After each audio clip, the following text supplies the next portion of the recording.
Bien, vamos a ir a la palabra del Señor. Los invito a que podamos estar aquí concentrados en la palabra del Señor y podamos aprender más de Él, ¿verdad? La semana pasada, estamos en la serie del libro de los Hechos.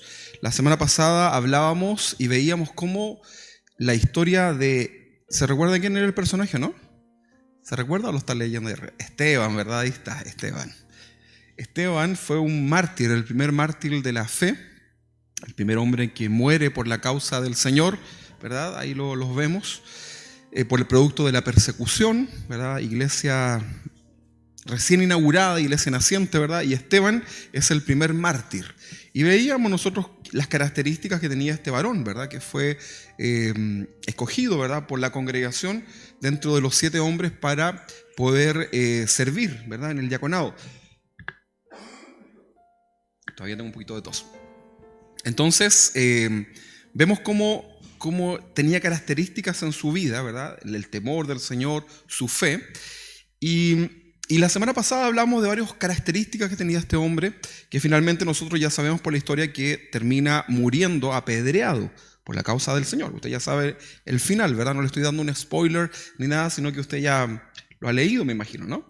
Entonces, como decíamos la semana pasada al finalizar la enseñanza, ¿cómo logró Esteban estar lleno del Espíritu de Dios? ¿Cómo logró Esteban estar lleno de la fe de Dios, de la gracia, del poder de Dios en su vida? La respuesta fue renunciando al pecado. Renunciando al pecado. ¿Se recuerda que hablábamos que hay muchas cosas que nosotros no queremos renunciar, simplemente? Yo no sé qué decisiones ha tomado usted durante esta semana, pero probablemente la raíz de nuestro fracaso espiritual en la vida cristiana tiene que ver justamente con este querer hacer, ¿verdad? Porque solamente somos a veces oidores y no hacedores. La vida del cristiano es una vida de tomar muchas decisiones en la vida, ¿verdad? No puedes seguir a Cristo y traer contigo todo lo que has traído durante toda tu vida. Es imposible, ¿verdad? Cuando usted reconoció al Señor, cuando se arrepintió delante de Él, ¿se recuerda cuántas cosas tuvo que dejar? ¿Sí? Por ejemplo, si usted era una persona pleitera, ¿qué tuvo que hacer? Comenzar a controlar, ¿verdad? Su vida. Y la pregunta es, ¿ese impulso se fue así como mágicamente? Bueno, en algunos casos el Señor puede hacer una obra así, ¿verdad? El amor del Señor llena tanto el corazón que la persona tiene hasta amor hasta por el diablo, ¿verdad? Le quiere predicar hasta el diablo. Por ahí hay algunos cristianos, ¿verdad?, que dicen, ¿y si le predicáramos a Satanás? Bueno, pero la mayoría de las personas experimentamos un proceso que va paso a paso, ¿no? Pero me imagino que habían cosas que tú tuviste que dejar el día que conociste al Señor. A ver, ¿se recuerda más o menos hace cuánto tiempo usted conoció al Señor? A ver, díganme algunos años. 2 años, 5 años, 10 años, 20 años. Digan, tienen un número, a ver. Están contando ahí, ¿no? Le quitamos 3. Bueno, ¿cuánto tiempo lleva usted? Probablemente 5, 10, 20, 30, 40, ¿verdad? Años en el Evangelio, 50, quizás alguno por ahí, ¿verdad?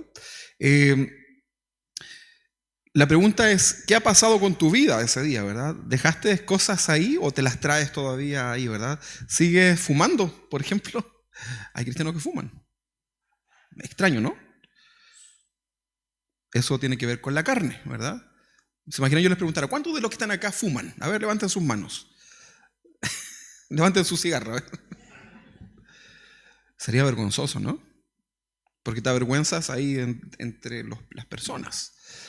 Pero ahí tú sabes, en el silencio, ¿verdad?, de tu corazón delante del Señor, tú lo sabes, o el que está ahí en su casa, ¿verdad? ¿Cuántos dicen malas palabras, groserías, garabatos le decimos acá en Chile, ¿no? Cuando te martillas el dedo, ¿verdad? Entonces ahí comenzamos a recordar que hay muchas cosas que son muy básicas que siguen apareciendo, ¿verdad?, en la vida del creyente. ¿Verdad? A lo mejor alguno todavía roba, ¿verdad? Y de a poquitito, ¿verdad?, te robas una cosita, ¿verdad? Ay, este lapicito, ¿verdad? Ay, esta cosita, y no te das cuenta. Yo cuando era pequeño era muy ladrón, como niño, imagínense.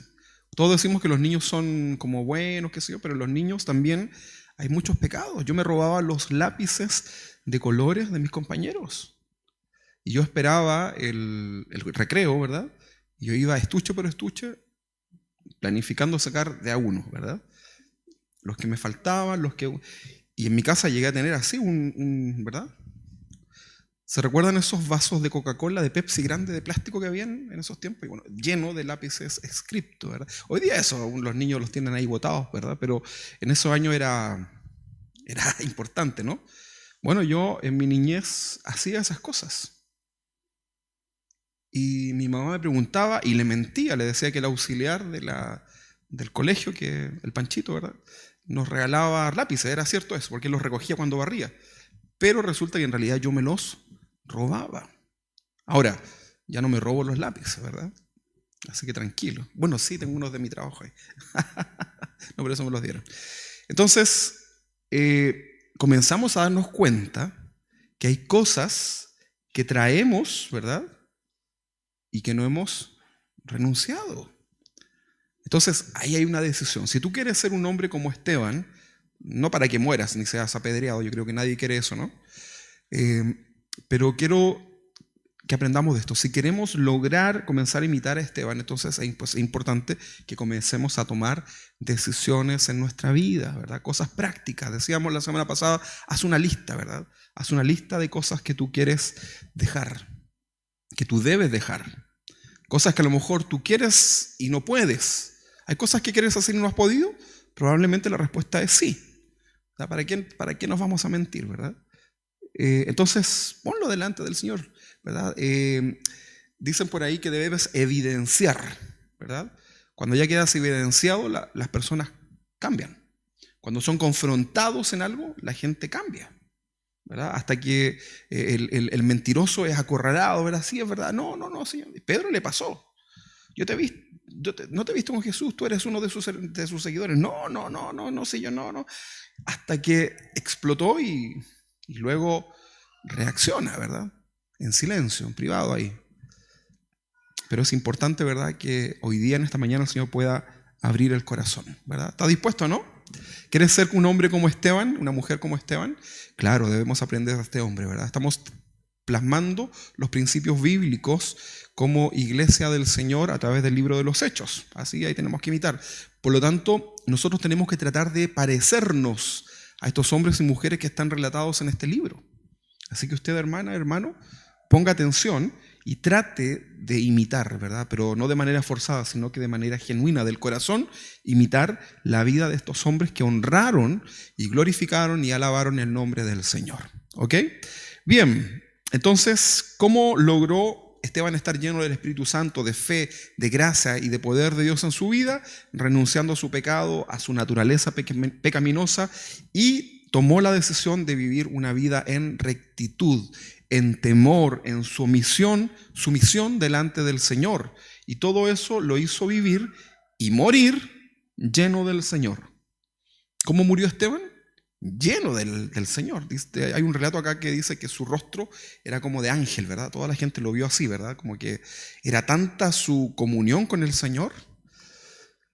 Y no seamos como los Gálatas, ¿verdad?, que partieron en el espíritu y terminaron en la carne. Entonces, que nuestra vida termine glorificando al Señor, que nuestro último suspiro sea para alabar al Señor. Vamos a hablar hoy día, la segunda parte de este tema, vamos a hablar un poco del carácter de Dios en la vida de Esteban. Vamos a tratar de llegar a esta conclusión.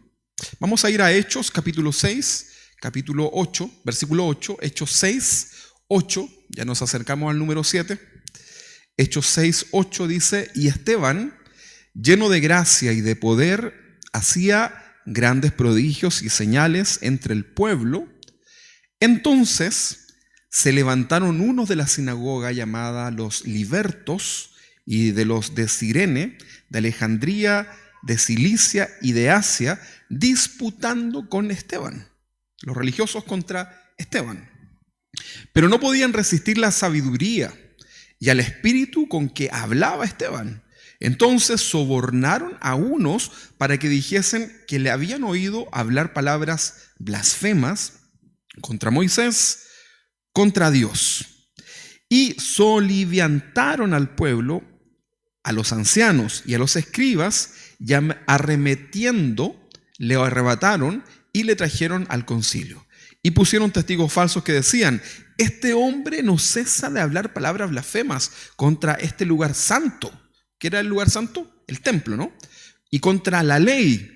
Pues le hemos oído decir que este Jesús de Nazaret destruirá este lugar, el templo, y cambiará las costumbres que nos dio Moisés.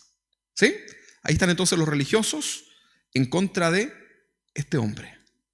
Los religiosos en contra de este hombre haciendo acusaciones. Que blasfemó contra Dios, ¿verdad? Contra Moisés, contra el templo. Acá nosotros lo podemos ver. Ahora, para lograr salir aprobado por el Señor en una prueba como la que está viviendo en este momento Esteban, trate de ponerse usted ahí en el lugar de Esteban, ¿verdad? Se necesita la gracia del Señor, se necesita estar lleno del Señor, se necesita tener también un carácter pero gobernado completamente por el Señor. Recuerda que dentro del carácter viene nuestro temperamento, ¿verdad? Y cómo reaccionas frente a la presión, ¿verdad? Ya sea en tu trabajo, en tus cosas como cotidianas, como también en las cosas relacionadas al Señor. Por ahí han salido esta mala interpretación del celo de Dios, ¿verdad? En donde hay hombres iracundos, ¿verdad? Hombres que tienen problema con su temperamento, gente cristiana, ¿verdad? Problemas graves, que cuando hablan de algo de parte del Señor, por ejemplo, hablan de la idolatría, ¿verdad? Comienzan a sentir, ellos dicen, el celo de Dios, que les dan ganas de tomar un martillo y romper esas imágenes, ¿verdad? ¿Has escuchado eso, no? Y le dan ganas de eso. Y dicen, es que el celo de Dios me consume. Y se toman de algunos pasajes. Pero lo que ahí está sucediendo en realidad, ¿qué es lo que es? ¿Qué cree usted? Está saliendo lo que no ha sido gobernado por el Señor, que tiene que ver con el carácter, el temperamento, ¿verdad? Cuando ves una hermosa oportunidad para poder predicar del Señor. Una mujer una vez me mostró, estábamos predicando y me mostró una imagen, ¿verdad? De una virgen que tenía. Y no la tenía puesta ahí, porque cuando lo tienen puesto yo trato de no hablar de eso, ¿verdad? Pero después del paso del tiempo se dio la conversación y ella me mostró una virgen que tenía una imagen y la tenía guardada. Pero ella decía, yo entiendo ya ahora esto, ya estoy clara, pero no sé cómo, no quiero, siento en mi corazón que no debería yo romper esto, ni deshacerme de esto. ¿Sabe por qué? Porque era de su mamá, creo que, o de su familiar, ¿verdad? Entonces, ¿qué le dije yo? Tiene que romperla. No, ¿verdad? ¿Cómo voy yo a tratar de ir en algo que tiene un apego emocional? Ahora no estoy diciendo con esto que estoy de acuerdo, ¿verdad? Sino que simplemente le instruí en lo que la Biblia dice, ¿verdad? Clarísimamente de lo que habla acerca de los ídolos, qué sé yo. Pero le dejé la libertad para que ella lo hiciera guiado por el Señor, porque mi finalidad no era ir a romperle las cosas en su casa, ¿verdad? De hecho no llevaba martillo, así que no, era imposible. Con el paso del tiempo después me contó que se le había roto, ¿verdad? Y ya no le dolió tanto y se deshizo finalmente de las imágenes. Pero muchas veces los cristianos cometemos errores, ¿verdad? Por no tener un buen carácter, un buen temperamento manifiesto en la vida para distintas situaciones. Tal vez le ha pasado, ¿verdad? Y tal vez la gente comienza a decirte algo porque hoy día la gente allá afuera está bien preparada, bien instruida, ¿verdad? Tienen harto mentor por ahí, ¿verdad? Que le enseña cosas, videos que ven por internet y qué sé yo. Entonces la gente te hace preguntas rebuscadas, ¿verdad? Hay gente que enseña preguntas capciosas para hacerle a los cristianos, ¿verdad? Y se las aprenden, ¿verdad? Y vas a ver tú que ellos repiten las mismas y las mismas preguntas, ¿verdad? El problema es que cuando te pillan, ¿verdad? Te hacen una pregunta que tú no estás preparado, ¿cómo reaccionas? ¿Verdad? Entonces puedes comenzar a inventar, puedes comenzar a molestarte, puedes tener una reacción que tal vez no va a glorificar al Señor, ¿verdad? Cuando tú no sepas algo, ¿qué tienes que hacer? ¿Qué tienes que hacer? No me llame a mí. ¿Qué tiene que hacer? Decir, ¿sabes qué? Esto no lo sé, pero es una buena pregunta, ¿verdad? Lo voy a investigar. Y lo investigas y le respondes, ¿verdad? Probablemente haya una buena respuesta en la Biblia para que estés confiado. Pero no inventes cosas, ¿verdad? Porque eso va a ser lo peor que tú puedes hacer. Entonces, se dan cuenta que Esteban, lo vamos a ver en su discurso, él hace toda una enseñanza, ¿verdad? Con mucho respaldo bíblico en defensa de su fe. Vamos a hablar acerca de eso. Entonces, para lograr salir aprobado por el Señor en una prueba como la de Esteban, se necesita que todo tu carácter esté gobernado completamente por el Señor. ¿Quieres eso para tu vida? Yo sí.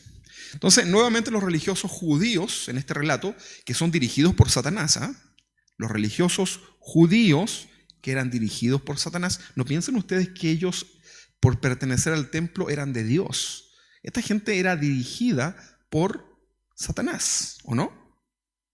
¿O tú crees que alguien dirigido por Dios sería capaz de asesinar al Mesías, al Hijo de Dios? Son hombres llenos de Satanás por su religiosidad. A esta altura, el templo ya estaba completamente corrompido, completa y absolutamente corrompido. Vivía uno de los momentos más críticos, ¿verdad? Recuerde que la religiosidad para los tiempos de Jesús, para Jesús era repulsiva. Los calificativos que el Señor usó para ellos fue cueva de ladrones, sepulcros blanqueados, ¿verdad? Saqueadores, hipócritas, etc. O sea, esas son palabras que jamás Dios se las daría a su pueblo, ¿verdad? Porque había otro contexto. ¿Okay? No estamos diciendo que los judíos no sean el pueblo de Dios. Estamos hablando de que ese grupo de personas que estaban ahí frente a los mártires de la fe y que perseguían a la iglesia del Señor eran gente gobernada por Satanás, ¿verdad? Metido en la religiosidad, pero gobernados por Satanás. Pregunta, ¿puede haber gente dentro de las iglesias, pastores, líderes, hermanos, dirigidos por Satanás? La respuesta es sí. Pueden haber personas no creyentes, o sea, no salvos, que cumplen una función dentro de una iglesia. Muchos. Entonces, es un tema preocupante, ¿no? Pero la Biblia dice que por sus frutos los conoceréis. Entonces usted tiene que examinar. Entonces, estos religiosos dirigidos por Satanás salen al acecho de los seguidores del Señor. Y en este caso es Esteban, ¿verdad? En el relato se menciona al menos 4 sinagogas. No sé si podemos proyectar ahí el versículo 9. Se mencionan por lo menos 4 sinagogas ubicadas en distintos lugares de la región. Y estas sinagogas, estos hombres, estaban enfurecidos contra Esteban. Estaban enfurecidos, ¿verdad? Hechos capítulo 6, versículo 9 dice: entonces se levantaron unos, no todos, unos de la sinagoga llamada los libertos, ahí tenemos una, y de los de Cirene, y de los de Alejandría, de Sicilia y de Asia. ¿Y estos qué hicieron? Eran de las sinagogas. ¿Y qué hicieron? Disputaban con Esteban. Ahora, ¿le llama la atención la palabra sinagoga? ¿Sí? ¿Qué es lo que es una sinagoga? A lo mejor hoy día usted tiene como una idea más de un edificio así como medio, a lo mejor hasta lujoso, ¿no? Aquí en Chile hay una sinagoga en Lo Barnechea, en la dehesa, muy hermosa, ¿verdad? Si un día quiere ir, vaya a visitarla, ¿verdad? No se queda allá así, pero vaya a visitarla, ¿verdad? Ahí tienen los rollos, ¿verdad? Es bien bonito el lugar, ¿verdad? Pero las sinagogas eran salas, ¿verdad? En donde se reúnen los judíos, ¿sabe para qué? Principalmente para leer la Escritura. De hecho, en algún momento cuando estudiábamos el judaísmo, aprendíamos que dentro de las sinagogas incluso pueden hacer hasta un asado, una fiesta, no pasa nada, ¿verdad? Porque ellos, en cierta forma, para ellos no es un lugar completamente sagrado, ¿verdad? Es solamente un lugar de reunión, ¿sí? A pesar de que también le dan no se ponen a jugar fútbol dentro, ¿verdad? Pero ellos lo entienden de esa manera. Pero en este contexto que hablamos de estas 4, por lo menos, sinagogas que vemos acá relatadas, las sinagogas eran salones en donde se reunían los judíos para leer las escrituras, de alguna forma también para adorar, a pesar de que la adoración era más remontada al templo, pero también se consideraba un lugar de adoración, y las sinagogas, se remontan a los tiempos cuando el pueblo de Israel estaba cautivo en Babilonia.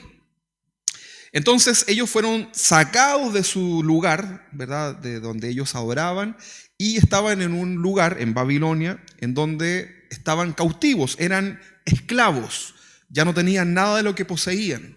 Entonces ellos necesitaban, ¿qué cosa? ¿Qué cree usted? Aparte de comer y todo lo demás, ¿qué creen ustedes que necesitaban ellos? Que ya conocían a Dios. ¿Qué necesitaban? Un lugar de adoración. Y aquí nacen las sinagogas, ¿verdad? De alguna forma reemplazando el lugar de adoración. Ahora la sinagoga, que era un lugar, un espacio como este, ¿verdad?, era para que ellos se pudieran reunir. ¿Ok? Entonces se remontan a los tiempos de la cautividad en Babilonia, en donde los judíos no tuvieron acceso al templo para poder adorar. ¿Se entiende, no? De ahí nace entonces la sinagoga, porque puede ser que usted no lo sabía. En la Biblia siempre se menciona, pero no hay un contexto histórico, ¿verdad? Así como para poder ver cómo surge esto, ¿verdad? Pero lo podemos ver en las crónicas. Según el Talmud, ¿sabe lo que es el Talmud? Si no sabe, investíguelo, ya lo hemos explicado, pero investíguelo, ¿ya? Para que aproveche de tener una tareita. En ese tiempo dicen que el Talmud, un escrito judío, dice que habían alrededor de 480 sinagogas en Jerusalén. 480, ¿verdad? Ahora, es muy probable que esto sea un número, una cantidad exagerada, ¿verdad? Difícil por las características, por el tamaño del lugar, ¿verdad? Pero según el Talmud dice que eran 480.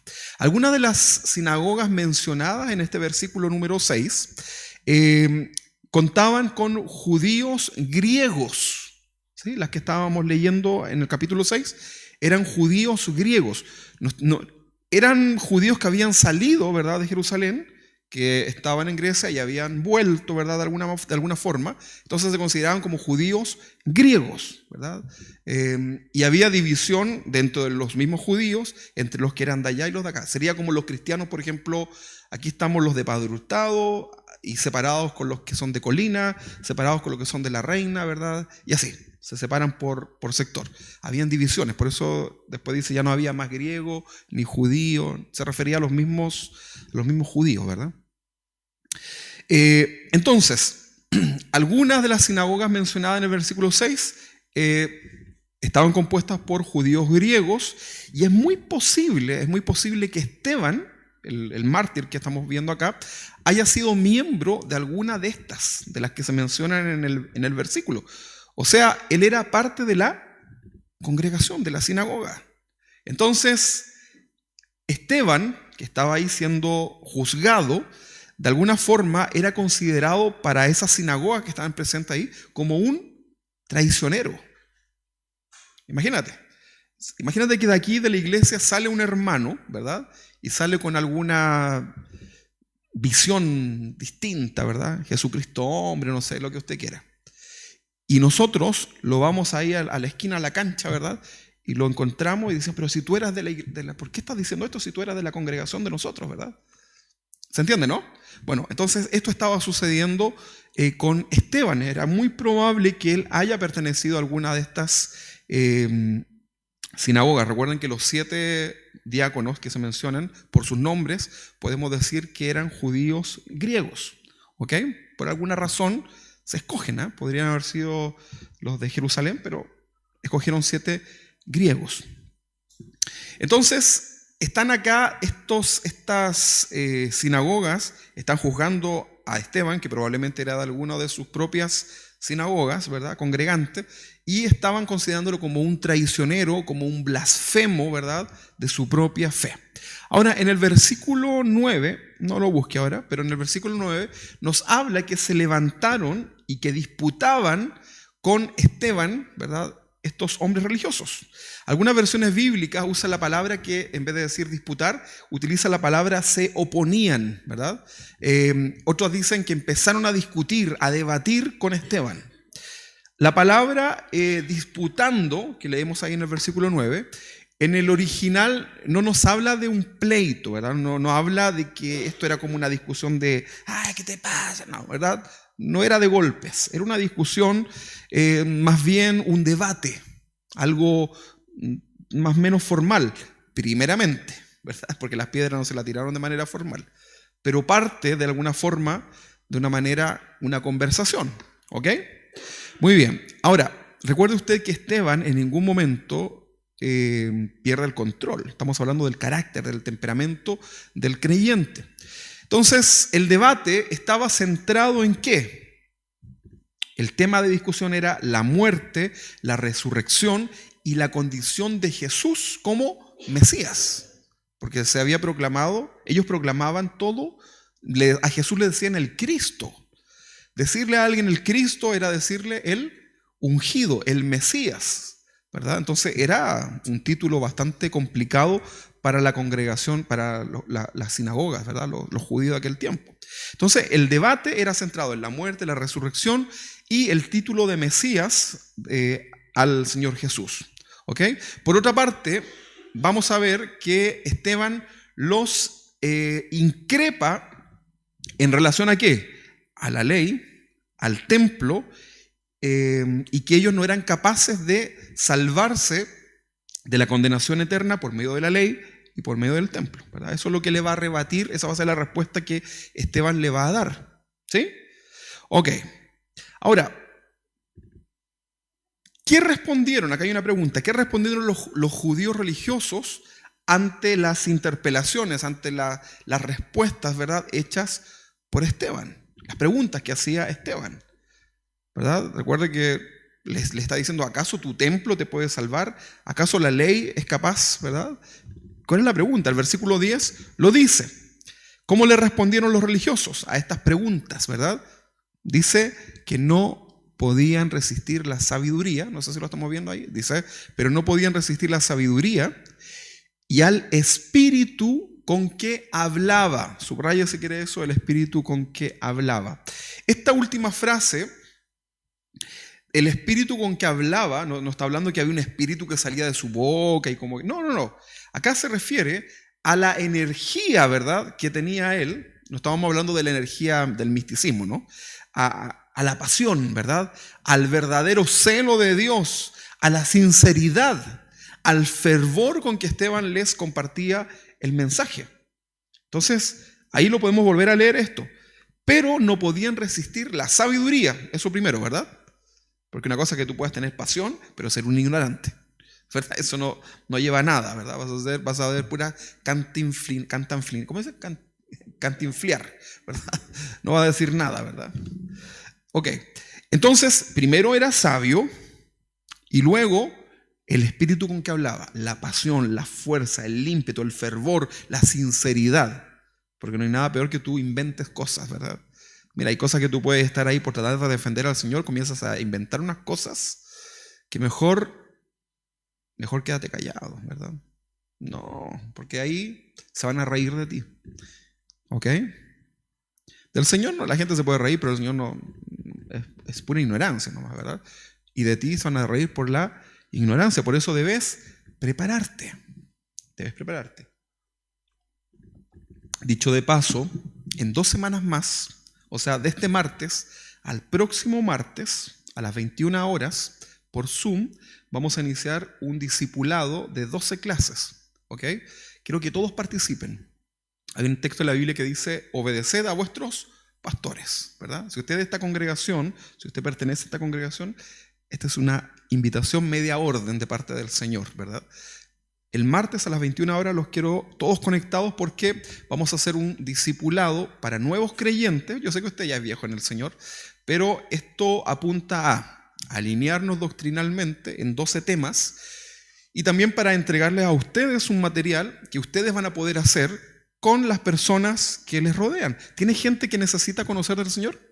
¿Necesita usted discipular a alguien? Bueno, en 12 clases, que serían 3 meses, usted va a poder recibir 12 temas importantes, ¿verdad? La salvación, el servicio, qué es lo que es la iglesia, etcétera, ¿verdad? Cosas que son temas importantes desde lo más básico hasta lo relativamente profundo, pero en términos muy, muy generales. Entonces usted va a recibir ese material como maestro y va a tener también el otro material que es para sus discipulados, ¿verdad? Sus alumnos, por decirlo así, sus hermanos. Entonces quiero que participen. Por favor, anoten ahí, tienen una semana para hacer tiempo. ¿Quién hace cosas el día martes a las 21 horas, verdad? Ya llegó de su casa, ya tomó 11, ya vio la comedia, ya hizo todo, ¿verdad? Ok, así que el martes todos los hermanos, los adolescentes, hasta los más viejitos, ¿verdad? Todos ahí el día martes por Zoom. Así que hágase el ánimo. 1 hora 15 dura este discipulado. ¿Amén? Ya terminamos el de hermenéutica. Muy bien. ¿Qué le respondieron entonces los judíos religiosos a estas interpelaciones hechas por Esteban? Que no podían resistir, ¿verdad?, la sabiduría y el espíritu con que les hablaba. Decíamos que este espíritu tenía que ver con la energía, la pasión, el celo, la sinceridad, que era muy importante, y el fervor con que les compartía el mensaje, ¿verdad? Él les ofreció un mensaje sincero, ¿eh? Él les ofreció un mensaje benigno. Hoy día las iglesias cristianas, en general, no tienen un mensaje benigno, ¿verdad? Tú puedes comenzar a escuchar una enseñanza que puede sonar muy bonita y va a terminar en algo que a lo mejor no viene del corazón de Dios. ¿Estás fijado? Hoy día la mayoría de las enseñanzas terminan en algunas iglesias relacionadas ¿con qué? ¿Con qué cree usted? ¿Con el arrepentimiento? No, con el dinero. Y yo no sé cómo lo hacen, ¿verdad? Y terminan todos con un sobre, pactando, ¿verdad? ¿Eso es benigno, no? No. Eso se llama manipulación, ¿verdad? Manipular a las personas con algún propósito. Si fuera por manipular, hermanos, mira, esto estaría lleno. Y si fuera por manipular, esto ya sería revestido de oro, ¿verdad? Yo estaría ya, pero... Yo sería un holograma, ¿verdad? Yo estaría desde Miami haciéndole sus... ¿Cómo están mis hermanos? Ahí tienen la bendición, ¿verdad? Pero Esteban les ofrece un mensaje sincero a estos hombres que lo odiaban. Recuerden que lo iban a matar, ¿verdad? Él sabía. Ya el Espíritu Santo lo estaba preparando. Pero él aprovecha esa instancia, ¿verdad?, para ofrecerle a sus enemigos, lo que los odiaban, ofrecerle un mensaje sincero y benigno. Eso es lo que está haciendo Esteban acá, ¿verdad? ¿Y cuál es la finalidad? ¿Hacerlos sentir mal? No, hacerlos recapacitar. Algunos recapacitaron. Recuerde que acá había un hombre importante que estaba parando la oreja, escuchando. ¿Quién era? Pablo, ¿verdad? Ahí estaba, ¿verdad? Escuchando toda esta enseñanza, ¿verdad? Una predicación tremenda. Entonces Esteban estaba manifestando dos características en su mensaje, y acá usted tiene que también saberlo. Esto usted lo tiene que hacer. Habló con la verdad. Él vivió lo que predicaba. Eso es también hablar con la verdad. Vivir lo que tú predicas, ¿verdad? Y lo otro que hace Esteban es que tuvo un discurso que fue elocuente. ¿Sabe lo que es eso, no? Elocuencia. Que usted dice, no está loco, ¿verdad? Maneja el tema. ¿Sí? Elocuencia. Tenía un hilo conductor. Cuando usted predique, hermano, trate de mantener un hilo conductor. Y trate de llevar a la persona que usted está hablándole del Señor a mantener un hilo conductor. Porque la gente te va a querer hacer muchas preguntas, ¿verdad? Oye, ¿qué es eso del anticristo que pensáis tú? ¿Y la pandemia será del diablo? Oye, ¿y Adán y Eva por qué no tenían ombligo? ¿Tenían ombligo o no tenían ombligo? Y te van llevando, oye, ¿y el barco tenía venta en el arca de Noé o no? Y te hacen preguntas, ¿verdad? Entonces, no las puedes cabecear todas. Tú tienes que estar preocupado de que el mensaje que tú quieres entregar tenga una elocuencia, un hilo conductor, ¿verdad? que la gente entienda. Primero entiéndete tú. Jamás les decía a los hermanos ahí de los predicadores, ¿verdad? Hacíamos un curso de homilética y les decía, jamás prediquen algo que ustedes no entiendan. Usted tiene que primero comprender lo que va a decir. Si no, ni modo, ¿no? Ni modo. Yo nunca he visto un profesor que haga clase de algo que no sabe. Como, bueno, a ver, vamos a enseñarle la suma. 2 más 2. Ay, ¿cómo era esto? Ay, no me acuerdo. Pero un poquitito alumno. A ver, 2 más 2. A ver, 2 más 2. A ver si me sale. 2 más 2. No, ¿verdad? Él ya lo sabía, lo estudió, ¿verdad? Y cuando haces una clase de algo que no sabes, ¿qué es lo que haces? Te preparas, ¿verdad? Tienes que estudiar, ¿verdad? Revisar. Entonces, lo mismo tú. No te metas en las patas de los caballos, porque el caballo te va a... Yo fui el único que me metí en las patas de los caballos y no me pegó. Cuando guaguita, gateé, me escapé de mi mamá y me puse justo abajo de un caballo, ¿verdad? Dicen ahí las historias. Pero no te metas en las patas de los caballos porque te vas a poder tener un accidente que te puede dejar aturdido. ¿Ok? Entonces, espiritualmente, habla lo que tú sabes. Y lo que no sabes, ¿qué tienes que hacer? ¿Quedarte en la ignorancia? No, aprender y estudiar. Todo lo que vamos a ver acá en este relato, en este discurso, créanme ustedes que Esteban está lleno de la gracia del Señor, del Espíritu, ¿verdad? El Espíritu le da para que fluya, para que hable. Pero es lo que él aprendió, hermano. Es como el alumno que se pone a pedirle al Señor ahí en la prueba, Señor, sóplame la 5. Señor, no, ¿verdad? Eso es casi eso es una herejía, ¿no? Que usted le pide al Señor así como lo hacíamos en el colegio, ¿verdad? La alternativa, Diosito por mi vida, ya la sé. Se sintieron identificados, ¿no? Bueno, usted tiene que estudiar y el Espíritu Santo te va a dar la gracia para que puedas fluir, ¿verdad? Te vas a recordar palabras que a lo mejor te cuesta, el Señor te va a dar esa gracia, pero tiene que haber un acto de parte tuya, ¿verdad? ¿O no? Claro que sí. Entonces, las dos características es que habló con la verdad y que tuvo un discurso elocuente, una buena comunicación. Un pastor, un predicador, un maestro debe tener la capacidad ¿de qué? De enseñar. Si las personas, ¿puede haber algún cristiano que no tenga la capacidad de enseñar? La respuesta es sí. Sí, hay gente que no tiene la capacidad para enseñar y tiene otras capacidades dadas por Dios, ¿verdad? Entonces, una persona que no tiene la capacidad para enseñar, no puede enseñar, ¿verdad? ¿O sí? No, pues no debe enseñar. Si usted no sabe cocinar, usted no tiene que cocinar, pero usted puede aprender a enseñar, pedirle al Señor que le dé esa capacidad, pedirle al Señor que te dé la personalidad y todo lo que tú necesites, ¿verdad? Y Dios lo puede hacer. Pero mientras no lo tengas, ¿qué cosa? No lo puedes hacer. ¿Se entiende, no? ¿Usted se tiraría a nadar si usted no sabe nadar? ¿Pero usted quiere aprender a nadar? Sí, entonces ¿qué es lo que tiene que hacer? Pedirle a alguien que le enseñe, ¿verdad? Y listo. Y probablemente va a aprender. ¿Amén? Amén. Recuerda entonces que el contexto de la conversación no era pleito, ¿verdad? Era una discusión acerca de algunos temas. Sin embargo, los religiosos, al verse imposibilitados de discutir, porque les gustaba esto, les gustaba siempre ganar.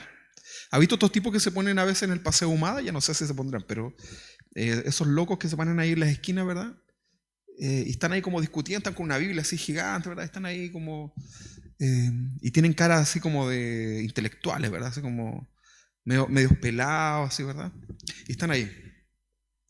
Y le dicen, ¿y qué piensas tú de la salvación? Bueno, la salvación, dicen, y empiezan ellos a debatir, ¿verdad? Y se les junta gente alrededor, ¿verdad? Y se pelean, no, es que tú no sé qué, y ¿verdad? Y ganó, ¿verdad? Y tienen como sus adherentes, ¿verdad? Pero lo hacen para mostrar su vana sabiduría, porque no son capaces de vivirla, ¿verdad? Entonces, acá los religiosos lo que hacen es que al verse imposibilitados de discutir, como le pasa a estos personajes de la calle, Satanás llena su corazón del odio, ¿verdad? Y continúa el plan, ¿verdad? Porque Satanás, de alguna forma, puede disimular un rato, como la bondad, ¿verdad? ¿verdad? Hay que dejar que la gente salga lo que hay en el corazón, ¿verdad? Mira, acá a la iglesia de repente llega gente súper buena, así como, ¿verdad? Así como tan bonitos que son, ¿verdad? A mí me llama la atención. Cuando veo gente muy buena, así como que no matan ni los zancudos para el verano, a mí me llama la atención, ¿verdad? Porque de repente se le sale la cola, ¿verdad? De lobo. Entonces hay que tener cuidado. Entonces, el contexto era una conversación, ¿verdad? No era pleito. Sin embargo, a medida que fueron dándose cuenta que había mucha sabiduría y que no podían rebatir, comienza a salir lo que hay en el corazón, ¿verdad? Lo que había puesto Satanás en ellos. Versículo 11. Entonces, al verse ya, ¿qué hacemos? Ya no hay forma de, ¿cómo lo hacemos con este cabro, ¿verdad? No podemos hacer nada. Entonces sobornaron a unos para que dijesen que le habían oído hablar palabras blasfemas contra Moisés y contra Dios. ¿Contra quién? Contra Moisés y contra Dios. O sea, le convencieron, tal vez le pagaron, no sabemos, ¿verdad?, a otros para que digan, oye, quiero que vayas y digas que este hombre, Esteban, habló contra, primero Moisés y luego contra Dios. Dejemos ahí puesto el versículo 11. Entonces, acá queda en evidencia que la fe de los religiosos era falsa, ¿verdad? La ley decía que no debían levantar falso testimonio. Se pillaron, ¿verdad? Por sus frutos los conoceréis. Decía eso la ley, ¿no? En Éxodo 20, no, si lo tengo acá, versículo 16. 20, 16, ¿verdad? Ahí dice que no puedes levantar falso testimonio contra tu prójimo. Eso era parte de la ley, ¿no? ¿Y qué es lo que estaban haciendo ellos? ¿Qué es lo que dice el pasaje? Que sobornaron, ¿verdad? Eso es para que mintieran, ¿verdad? Porque era evidente. También la Biblia dice que no hay que mentir, la ley. Sin embargo, ellos sobornaron. ¿Qué significa esto? Sugerir, solicitar con un motivo perverso. Eso significa sobornar. Entonces, así fue como prepararon falsos testigos. Mire, los religiosos, ¿verdad? Ahí llegaron con sus falsos testigos, ¿verdad? Igual como lo hicieron con Jesús, ¿eh? Interesante esto. Con Jesús también lo hicieron. Ahora, ¿cuál fue la falsa acusación? Vamos, tenemos el versículo 11, ¿no? Sí. Dice, entonces sobornaron a unos para que dijesen que habían oído hablar palabras blasfemas. Blasfemar, blas significa estúpido, ¿verdad? Blas. Y blasfemar significa hablar. Hablar estúpidamente, ¿verdad? Eso significa blasfemar. Hablar algo que no tiene sentido. Entonces sobornaron a unos para que dijesen que le habían oído hablar palabras blasfemas a Esteban en contra de, primero, Moisés y segundo, en contra de Dios. Nuevamente, esto los delata en su religiosidad. ¿Sabe por qué o no? ¿Sabe por qué? Aquí está claro. Nótese cómo ponen ellos primero a quién. ¿Quién sale primero? Moisés y luego Dios. Pregunta, ¿quién es más importante? Dios y luego Moisés. Pero ellos ponen primero a Moisés. ¿Se da cuenta o no? Muchos cristianos ponen primero al pastor antes que a Dios. El pastor les dice, hagan tal estupidez, ¿verdad? Y saben. Y viene alguien y le dice, oye, pero ¿por qué estás haciendo eso? No, el pastor nos dijo, sí, pero la Biblia dice, Dios dice, y aquí es claro, mira, aquí lo dice. No, él muestro, imagínense que es una Biblia. Aquí lo dice, ¿verdad? Sí, pero el pastor lo dijo. ¿Has escuchado eso, no? Y ponen por sobre Dios a su obispo, a su pastor, a su, no sé lo que sea, ¿verdad? Entonces acá vemos cómo ellos ponen primero a Moisés antes que Dios, y esto es una característica ¿de quién? Del religioso. Mi obispo, mi pastor, mi siervo, como le quieran llamar, ¿verdad? Mi ungido. Entonces, antes que Dios y su palabra, todo lo demás. Esto estaban ellos evidenciando. Primero, blasfeman. O sea, primero levantan falsos testigos y ahora evidencian poniendo primero a Moisés, ¿verdad? Ellos estaban acusando a Esteban de blasfemar contra Dios, contra el templo. Y recordemos que la blasfemia, en este contexto de aquel tiempo dentro de la religión, era también condenada con muerte. Blasfemar contra Dios era se podía asesinar. Por lo tanto, este era el objetivo, ¿verdad? Cuando ellos dijeron, a ver, ¿de qué lo acusamos? De blasfemia. Ah, pero es que lo van a matar. No, mejor de otra cosa. Ellos lo estaban acusando directamente de blasfemar contra Dios y contra el templo. ¿Cuál era el objetivo? ¿Cuál era? ¿Qué era? ¿Asustarlo? No era matarlo. Sí, era claro su objetivo, ¿verdad? Era una forma media solapada, ¿verdad? De tratar de no decir la palabra, pero era lo que ellos querían, a lo que querían llegar, ¿verdad? Ok. Entonces, en Hechos capítulo 6, en la Nueva Traducción Viviente, en el versículo 11, dice, el 11 voy a leer hasta el 14. Dice, entonces persuadieron a unos hombres para que dijeran mentiras acerca de Esteban. Ellos declararon, nosotros lo oímos blasfemar contra Moisés y hasta contra Dios. Fíjate. Esto provocó a la gente, a los ancianos y a los maestros de la ley religiosa. Estaban ahí, pero, ¿verdad? Enojados. Así que arrestaron a Esteban y lo llevaron ante el Concilio Supremo. ¿Para qué? Para acusarlo de blasfemia, y lo que querían era que fuera asesinado. Los testigos mentirosos dijeron, dice la versión, la Nueva Traducción Viviente, el versículo 13, los testigos mentirosos dijeron, este hombre siempre habla contra el santo templo y contra la ley de Moisés. Lo hemos oído decir que ese tal Jesús de Nazaret, acá nuevamente vemos algo, porque a veces leemos muy rápido, ¿no? Pero hay que ver este contexto. Cuando se dice y se utiliza este nombre de Jesús de Nazaret, ¿verdad? Era una forma de hablar de manera despectiva. ¿Sabían ustedes eso, no? Cuando le dicen Jesús de Nazaret, era de una manera despectiva, ¿verdad? En desprecio del Señor, ¿verdad? Porque la costumbre cultural decía que nada bueno puede salir de Nazaret. Era como no sé si se llama así, pero era como un mal barrio, ¿verdad? Tú quieres decir, por ejemplo, Rubén de la Dehesa, ¿verdad? Suena bonito. A decir Rubén de la Pincoya, no sé, por decirlo así, ¿no? ¿Qué otro lugar hay de la Ligua? No, ¿cómo se llama? La Legua. Que no hay nada de malo, ¿verdad? ¿Ha ido usted?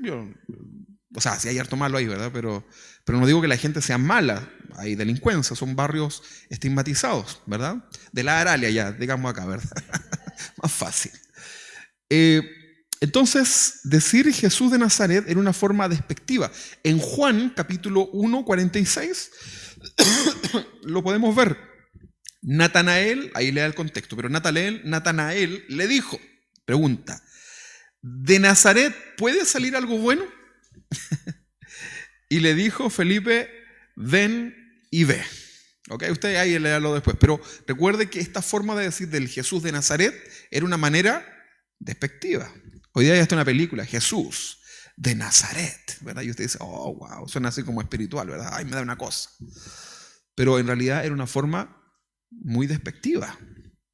Vemos el corazón de los religiosos, ¿verdad?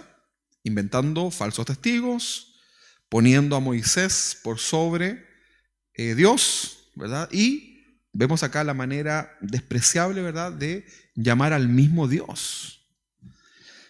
Ok, Hechos 6:14.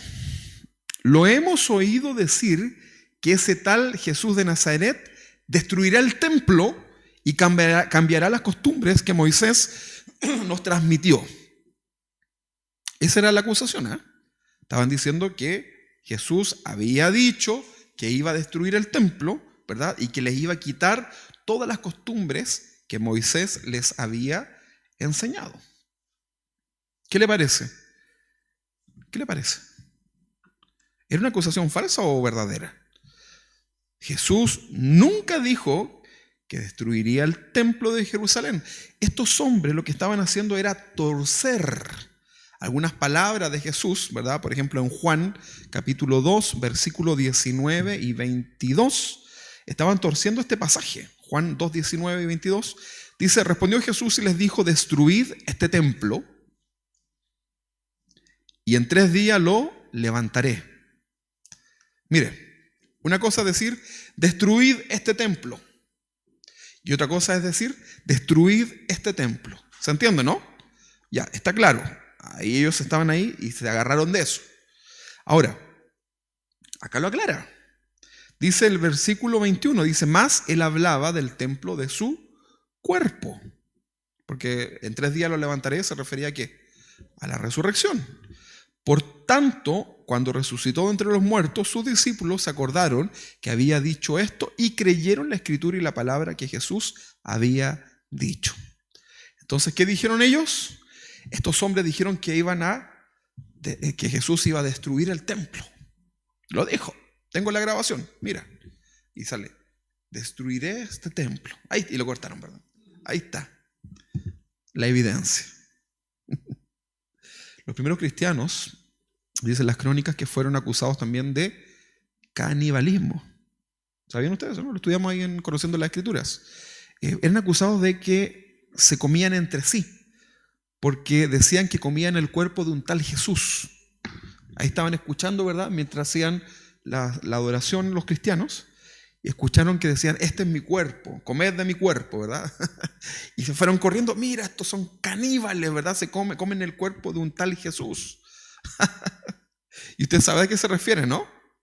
Cuando Jesús dijo: este es mi cuerpo, se refería al pan, símbolo, ¿verdad? Bebed mi sangre, no. Satánicos, ¿verdad? Hacen el pentagrama ahí en la... ¿Se imagina a alguien pasa por afuera y yo le digo: hermanos, bebamos la sangre del cordero? ¡Ay! Pasó la vieja chismosa afuera, ¿verdad? Los voy a grabar, ¿verdad? Los subo a las redes. Iglesia, palabra, casa de oración. No, ¿cómo se llama? Casa de oración, palabras de vida. Pastor le hace comer sangre de cordero a la gente, ¿verdad?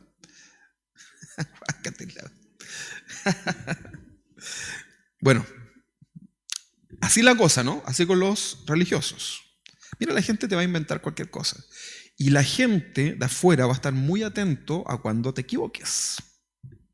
Ellos se van a alegrar cuando tú les sigas como lo que ellos hacen, pero cualquier equivocación que tú tengas, te la van a cobrar cara. Te la van a grabar. ¿Ves que hoy día todo lo graban, verdad? Entonces, tenga cuidado. Bien, entonces ya sabemos cuál fue la acusación, ¿no? Primero era que iba a destruir el templo. La otra acusación falsa en contra del Mesías, la otra acusación es en contra del Mesías, ¿verdad? Vamos a leer el 6:14, dice: destruirá el templo y cambiará las costumbres que Moisés nos transmitió, ¿verdad? Esas son las acusaciones contra Esteban y contra Jesús, que había cambiado las cosas que Moisés había dicho. Ahora, nosotros entendemos que lo que se había cesado acá, lo que los cristianos enseñaban, era que se había dejado la ley. ¿Cuál ley? Ceremonial, ¿verdad? Recuerde que se guardaba el sábado, se hacían un sinfín de cosas. Ahora, los creyentes, los primeros cristianos, eran judíos. Ellos seguían guardando el sábado, seguían haciendo cosas, pero ya no iban a ofrecer sacrificios ni cosas por el estilo, ¿verdad? Porque se entendía que Jesucristo había sido el sacrificio perfecto, ¿verdad? La carta a los Hebreos nos dice que fue suficiente, ¿verdad? Entonces, acá se le acusaba de alguna forma al Señor cuando Él quiso interpretar la ley, ¿verdad? Por ejemplo, vamos a ver Jesús y la ley, ¿verdad? Y Jesús comienza a interpretar la ley correctamente, porque ellos habían escuchado que no había que matar, ¿sí? Eso decía la ley, pero Jesús iba más al fondo y habló del odio hacia tu prójimo, ¿verdad? La ley hablaba del adulterio, pero el Señor va más al fondo y dice: aquel que codicia a la mujer de su prójimo ya adulteró con ella. O sea, hace una correcta interpretación, ¿verdad? Pero en ningún caso estaba anulando la ley, estaba dándole la correcta interpretación. También le enseña quién es el prójimo, ¿verdad? Con la enseñanza del buen samaritano, ¿verdad? Porque para el judío el prójimo era solamente el judío, ¿verdad? Y les enseña que también cualquiera podía ser tu prójimo. Entonces les comienza a enseñar correctamente la ley, y de alguna forma estos hombres comienzan a acusar de que Jesús se oponía contra la ley de Moisés. Entonces, acá nosotros vemos, ¿verdad?, que nada tenía que ver. La ley ceremonial cesó, pero la ley moral continúa, ¿o no? Claro que sí. ¿Qué es la ley moral? No robarás, no matarás, no mentirás, no levantarás falsos testimonios. Todo eso es la ley moral, eso sigue estando vigente. Lo que cesó fue la ley ceremonial y de alguna forma la ley civil, que era la forma que dirigía Dios al pueblo a través de los reyes y qué sé yo. ¿Ok? Pero la ley moral sigue estando, ¿verdad? Entonces, a pesar de las crueles amenazas que ya eran evidentes a esa altura, la cara de los religiosos ya no era la misma, Esteban se mantuvo como firme y valiente, ¿verdad? Y siguió hasta el final con la defensa de su fe. Todavía no empieza su discurso. Y aquí ya vemos todas las amenazas que habían. Hechos 6:15 dice: entonces todos los que estaban sentados en el concilio, al fijar los ojos en él, vieron su rostro como de un ángel. A ver, mira a su hermano que tiene a su lado, a ver si ve un ángel ahí. Le ve carita de ángel, ¿o no? Los cachitos, ¿verdad? Le salen ahí. No más que tan lejos, ¿no? No más que está en la casa. Bueno, dice que le vio como rostro de un ángel. El rostro de Esteban irradiaba la santidad y la gloria de Dios sobre su vida. Esto era evidente, ¿verdad? Incluso para estos religiosos que habían fijado su mirada en él, ¿verdad? Que lo odiaban, pero en ese momento lo vieron como, ¿así, verdad? Como un rostro de ángel. De una forma evidente, Dios respalda acá a su siervo Esteban frente a las miradas llenas de odio. Esto es algo probablemente sobrenatural, ¿verdad?, que sucedió. Su rostro resplandeció, ¿verdad? Tal como pasó también ¿con quién? Con Moisés. Muy bien, hermana Juanita. Con Moisés, ¿verdad? ¿Se recuerda cuando Moisés sube al monte y baja y tenía así como resplandeciente, ¿verdad? Bueno, fíjate que la presencia de Dios se puede manifestar en tu vida, tú la puedes sentir, pero también se puede notar en tu rostro, aunque seas feo y fea. Aunque seamos, ya, para que no se enoje conmigo. Pero se puede ver la gracia de Dios. Así que jóvenes, si son feos, busquen del Señor, ¿verdad? Amén. Mira, a mí me resultó. Entonces, te ves atractivo, ¿verdad? Pero lo mataron igual. No piensa usted que esto fue así como que le pasó, ¿no? Entonces, de una forma evidente, Dios está respaldando acá a su siervo Esteban, ¿verdad?, frente a las miradas llenas de odio, y su rostro resplandece, ¿verdad?, como lo pasó también con Moisés. Muchos teólogos coinciden en que el apóstol Pablo, de alguna forma, es una sucesión de Esteban. Vamos a ver características, ¿verdad? Son muy similares, hay cosas, ¿verdad?, ahí que están presentes. Hay mucho de este discurso en la vida de Pablo, ¿verdad? Y muchos teólogos dicen que probablemente sea así, ¿verdad? Por su carácter, por la pasión, por el celo y sobre todo por la elocuencia, ¿verdad? En momentos críticos, en momentos difíciles, ¿verdad? Y también la elocuencia al momento de exponer la palabra de Dios. O sea, Si tuviéramos a Pablo como pastor, sería pero espectacular. Imagínense, un hombre preparado, un hombre elocuente, ¿verdad? Con autoridad, con una vida espiritual ahí cercana delante del Señor. Tremendo, ¿no? Pero también fue asesinado. Y también las iglesias que él dirigía, ¿cómo eran? Léalas, ¿verdad? Ahí están los Corintios. Bueno, ahora pasamos al capítulo 7. Gracias al Señor, ¿verdad? Un paso más. Y al pasar al capítulo 7, veremos cómo Esteban está lleno del Espíritu de Dios y hace ahora él una defensa de su fe. Esteban lo hace, ¿verdad? Una defensa de su fe y lo hace de manera magistral, ¿verdad? No es cualquier defensa. ¿Y qué tanto? ¿Y tanto te importa? Y Jesús murió por mí, ¿verdad? Y por mí, y murió Jesús por mí. Y hay gente que sabe solamente rebatir de esa manera. ¿Has escuchado cuando los flaites pelean? ¿Has visto? Y repiten, ¿y qué tanto? Y no, ¿y qué tanto? Y todo el rato están, ¿y qué tanto? ¿Y qué tanto? ¿Y qué tanto? ¿Y qué tanto? ¿Y qué tanto? ¿Y qué tanto? ¿Y qué tanto? Y no escuchan nada. Una cosa que a mí me enfurece, ¿verdad? Sin argumentos, ¿verdad? Gente que no sabe discutir. Pero vemos nosotros que acá Esteban hace una clase magistral, literalmente magistral, porque era necesaria una clase magistral para esos religiosos, ¿no? Él no les iba a decir, Jesús murió por ti. No, él tenía que ir con algo con argumentos, ¿verdad? Por eso prepárate para el Señor, prepárate para compartirles a otros.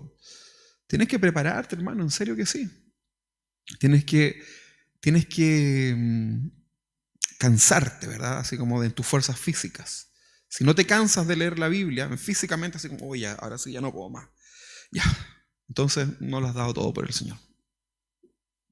Pero lees así como Primera de Jueces. Mejor mañana, Señor. Mañana, Señor. Listo. Ahora, hace una clase magistral, lleno del Señor, lleno de la gracia. Y aquí surgen preguntas, que es lo que hemos estado hablando, ¿verdad? ¿Debe un cristiano prepararse para defender su fe por medio del conocimiento de la palabra? ¿Qué crees tú? ¿Sí o no? ¿Te ha pasado alguna vez que te han hecho preguntas que no sabes qué responder? Está temblando, me voy, ¿verdad? Y va a suceder. Hay gente que responde cosas, pero no es lo que te están preguntando. Como que te vas por la tangente, ¿no? Como que te preguntan algo específico y comienza, lo que pasa, y como que lo aturde, ¿no? Pero un mensaje elocuente. Que la persona diga, oye, ¿sabes qué? Me hace sentido lo que tú me dices. Pensaba completamente contrario, pero gracias, me queda dando vuelta esto, ¿verdad? Ahora, no significa que esa persona se va a convertir, ¿eh? Eso ya es un tema de ellos. Pero tu mensaje tiene que ser elocuente. Tú te tienes que preparar, hermanos, para poder predicarle a otros. Tienes que ir bien equipado, ¿verdad? ¿Cómo los preparan los soldados ahí ¿cómo se preparan o no? ¿Se preparan o no? ¿O están los soldados jugando ludo, no sé cómo qué, las cartas? ¿Sí? No, se preparan, estudian y probablemente nunca vayan a la guerra. Fíjense esto. Y se mueren, jubilan y no fueron a la guerra. ¿O sí? No, ¿verdad? Porque de hecho en Chile no hay muchas guerras, pero se están siempre preparando, están buscando, en caso de algo, están preparados a la vanguardia, ¿verdad? ¿Y cómo estamos los cristianos? Todavía con el mismo texto de siempre, ¿verdad? Con la misma historia, ¿verdad? De toda la vida, el mismo pasaje, ¿verdad? Entonces, tenemos que prepararnos, tenemos que ir a las profundidades bíblicas. Por eso la Biblia dice, escudriñad las escrituras. ¿Qué significa eso? Profundidad. Métase más abajo, más abajo, más abajo, más abajo, más abajo, más profundo. Pero no va a llenarse de cosas intelectuales, sino que con el Espíritu Santo. Entonces, ¿debe un cristiano prepararse para defender su fe por medio de conocimiento de la palabra? La respuesta es, sin duda que sí, hermanos, sin duda. Veamos qué dice la Biblia en relación a esto, de prepararte para defender tu fe. Pablo le dijo a Tito, Tito 1:9, dice, retenedor de la palabra fiel tal como ha sido enseñada, para que también pueda exhortar con sana enseñanza y convencer a los que contradicen. ¿Cómo lo convences? ¿Con milagros? ¿Con manifestaciones? ¿Con historias personales? No. Exhortar la palabra, la enseñanza, para convencer a los que contradicen. Ahí un consejo de Pablo a Tito. Un consejo ahora de Pedro a los creyentes. Primera de Pedro, capítulo 3:15. Bueno, ahí tiene que leer usted todo el versículo, ¿no? Pero vamos a centrarnos acá. Dice, sino santificad a Dios el Señor en vuestros corazones, le está hablando a los cristianos, y estad siempre preparados para presentar defensa, ¿cómo? Con mansedumbre y reverencia ante todo el que os demande, fíjese esto, razón de la esperanza que hay en vosotros. Entonces tú tienes que estar preparado, ¿no? Aquí lo está diciendo, dos versículos de dos apóstoles importantes. Bueno, todos son importantes, pero son acá los que sobresalen, ¿verdad? Entonces tienes que estar preparado. ¿Qué vas a sacar? Siempre el mismo texto. Juan 3:16, Juan 3:16, Juan 3, y bonito, hermoso Juan 3:16. Pero tienes que salir de eso, ¿verdad? Tienes que también ir a otras verdades bíblicas para que puedas complementar tu enseñanza. Y vas a estar toda la vida, porque de tal manera amó Dios al mundo, porque Jesús murió por ti, porque fue tal la manera que Jesús murió por ti, ¿verdad? Que dio a su hijo, tal la manera que a su hijo, unigénito, uno. Está bien eso, ¿verdad? Está bien que lo entiendas y que lo prediques. Pero tienes que ir más allá. Tienes que llenar tu corazón de la palabra y tu mente de la palabra del Señor. O sea, la palabra de Dios debe ocupar la mayor capacidad de tu disco, ¿verdad? Si hay otra cosa que llene más tu conocimiento, entonces Dios no está ahí de los primeros. Mire, qué fuerte, ¿no? Se nos fue toda la doctrina al suelo.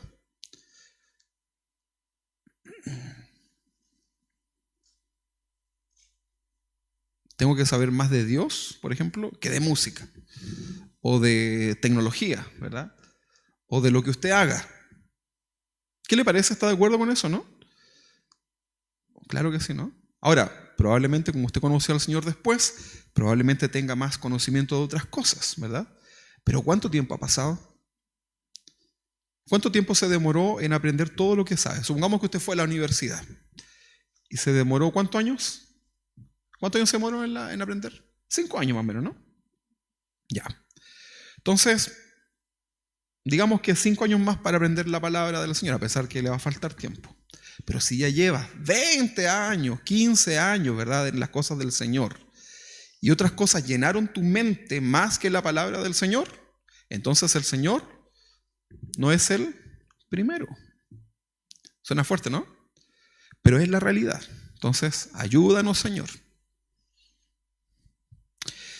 Lamentablemente muchos cristianos no están preparados con el conocimiento de la palabra para hacer una apologética. ¿Han escuchado hablar de esta palabra? Apologética, ¿verdad? Apologética. No una película, ¿verdad? Apologética. Esto es la defensa de la fe. Hacer una apologética. Ahora, para defender tu fe tú tienes que tener argumentos, ¿verdad? Y lo necesitas, ¿no? Claro que sí. Porque cuando tú tengas que enfrentarte a temas, por ejemplo, los jóvenes de la creación, ¿verdad? Del Big Bang y todas estas cosas, ¿verdad? ¿Qué vas a decir tú? ¿Verdad? Y cuando te mencionen, no sé, leyes de la física, ¿verdad? No vas a saber qué decir. y puedes utilizar las mismas leyes terrenales, ¿verdad?, para confirmar lo que Dios dice, ¿verdad? Entonces, ¿qué vas a hacer? Tienes que estudiar, ¿verdad?, para que pueda mostrarles con las leyes de la termodinámica, por ejemplo, que lo que realmente la Biblia dice. Entonces, ¿cómo lo hago, verdad? Es que los chicos son filudos, decimos, ¿verdad? Tú trabajas en un colegio, ¿verdad? Tienes alumnos adolescentes, ¿no? Y las preguntas que pueden hacer pueden ser difíciles, ¿no? O sea, hacen preguntas difíciles de la vida y imagínate, te hacen preguntas te pueden dejar ahí como medio descolocado, ¿verdad? Pero qué hermoso es que, por ejemplo, a través de tu área de química, de física, de la biología, puedes también hablarle del Señor, ¿verdad? Manifestar, ¿verdad?, todo lo que, las verdades bíblicas. Tremendo. Entonces, es un gran desafío. Es un gran desafío. Te tienes que preparar. Te tienes que preparar. No puedes seguir siendo el mismo, ya el pancito de vida lo tienes arrugado, ¿verdad? Tienes que ir un poquito más allá. Tienes que prepararte. ¿Estás de acuerdo conmigo con eso, no? Entonces, muchos cristianos no están preparados en el conocimiento de la palabra para hacer esta apologética, esta defensa de la fe. Ahora no te sientas mal si hoy día a lo mejor no sabes mucho, sino que tienes que ir con un desafío, ¿verdad? ¿Se puede partir o no? ¿O ya usted se va a morir así ignorante de la palabra? No, usted puede ser una persona instruida en la palabra del Señor. Martes 21 horas, los esperamos, ¿verdad? Ahí partamos por eso. Entonces, si no tienes una buena apologética, una buena defensa, una buena base escritural en tu corazón, cualquier pensamiento, ¿verdad?, te puede mover de tu forma de pensar, ¿verdad? Y tú ahí puedes estar diciendo una doctrina bíblica, no sé, hablar de la resurrección de Cristo, ¿verdad?, hablar lo que sea, y de pronto alguien te dice, sí, pero ¿sabías tú que tal cosa? Y te sale con un dato por ahí, ¿verdad?, y te pilla mal parado, y tú, ¿en serio? A ver, y al final te terminas convirtiendo tú al error del otro, por tu falta de ignorancia, no, por tu falta de conocimiento, ¿verdad? ¿Qué dice? Efesios 4:14, mire, el apóstol Pablo le escribe a los de Éfeso y habla acerca de esto, ¿ah? Habla acerca de la inmadurez de los cristianos, ¿verdad? Habla acerca de la falta de instrucción. Le dice, para que ya no seamos niños fluctuantes, ¿sí? Muéstrale a un niño dos dulces, uno por acá y uno por allá. ¿Y qué hace el niño? No sabe cuál decidir, ¿verdad? No sabe, está ahí como indeciso. No tiene una línea, ¿verdad? Entonces, para que no seamos niños fluctuantes, habla de inmadurez, ¿verdad? Llevados por doquiera, por cualquier parte, de todo viento de doctrina, ¿verdad? Y prosperidad, prosperidad, compensación positiva, compensación, calvinismo, no sé, todas las cosas, ¿verdad?, comienzan y te vas con toda, ¿verdad? Judaizante, y te pones la trencita y todo, y andas de allá para acá, de allá. Y hermano, ¿qué le pasó? No, ahora yo soy Shalom Aleje, así que salúdeme así ahora. No diga Jesús, diga Yeshua, Hamashiach. Qué bueno. A ver, dígalo de nuevo, ¿verdad? Y andan así a los cristianos, ¿verdad? Y tú lo encuentras al siguiente año. ¿Qué le pasó a usted? No, ahora soy, ¿verdad?, ando en túnica. ¿Por qué? Porque descubrí que no sé qué. Y así, ¿verdad? Gente fluctuante, que cambia, ¿verdad? Tú tienes que ser de una pura línea, hermano. ¿Cómo ha pasado tu evangelio durante tu vida? Bueno, ha sido corregido en muchas áreas, ¿verdad? Pero tienes que ser de una línea. Te equivocas porque careces de conocimiento. Mi pueblo pereció porque le faltó conocimiento. ¿Dice la Biblia eso o no? Claro que sí. Entonces, tú tienes que estar preparado, hermano. ¿Qué le vas a ofrecer a tus hijos, a tu familia? ¿Le vas a poner un video en YouTube para que... Papá, ¿qué pasó con la historia de tal? Voy a ver, déjame ver. YouTube, historia de... Ahí está, mira, velo. Ni lo viste, ¿verdad? Que escuche cualquier cosa. Entonces te tienes que preparar. ¿Sí o no? Claro que sí, todavía no entramos al discurso de Esteban, pero ya estamos entendiendo, ¿verdad? Que para llegar a esto tan bonito, ¿verdad? Y todo lo demás, hay que prepararse, hermano, ¿verdad? Séquese un poquito las lágrimas y lea más la Biblia. ¿Qué le parece? Y emociónese después de la Biblia. Pero a veces vivimos toda la vida emocionados. Y después cuando viene el momento que hay que poner en práctica lo aprendido, como no sabes nada, te ponía a llorar de nuevo, ¿verdad? Entonces, puro lloriqueo en la vida del cristiano. Hay que ir a la palabra del Señor.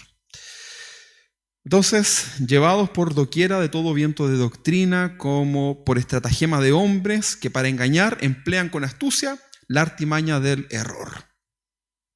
Y ahí van los cristianos desfilando. Yo converso con mi esposa y digo, ay Señor, qué tóxico, qué terrible que está todo allá afuera. Qué terrible. Las cosas que vemos, ¿verdad?